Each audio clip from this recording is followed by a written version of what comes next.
During this time, on one occasion, a holy angel appeared before him in this shed and revealed the location of a portion of the Svetitskhovely pillar, an incredibly sacred and historic relic. To understand the meaning of this encounter, let's travel back to the beginning of Georgian Orthodoxy. In 327 AD, Saint Nino had made a pilgrimage to Georgia. There, she had begun to convert Queen Nana and King Marian III to Orthodoxy. When King Marian III first converted, he sent messengers to Greece to Emperor St. Constantine the Great to let him know of his conversion and to request priests to come to Georgia. He told Saint Nino that even before the priests came, he would like to build a church. He was privy to build a church in a place in his garden with big fir trees from Lebanon and beautiful blackberry bushes. He wanted to make a point of removing this temporary and worldly garden of paradise and replace it with a church to glorify the eternal God.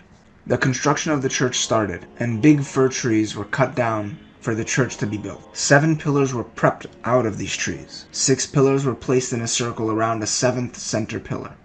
The 7th pillar was larger than the other 6 and was meant to be placed in the center of the church. However, when the time came, nobody was able to lift the pillar. The king was told about this, and he spared no expense to try and lift the pillar, and yet, beyond all logic, it would not lift. The day was in vain, and the king went home distraught. Saint Nino and her 12 disciple mothers that came with her stayed near the pillar and prayed before it the whole night. At dawn, the mothers began to fall asleep, all besides one mother named Sidonia, and Saint Nino herself. Sidonia watched from afar as Saint Nino stood up, standing tall with her hands up and praying to the sky. At that moment, Sidonia saw a young man beaming with light appear before Saint Nino. He was covered with a cape of fire, and he came down from heaven, and Sidonia witnessed him say something to Saint Nino. She continued to pray, and the angel touched the pillar with his hand and lifted it up to the sky. Sidonia rushed towards Saint Nino to ask her what was happening, and Saint Nino told Sidonia to bend her knees and worship God.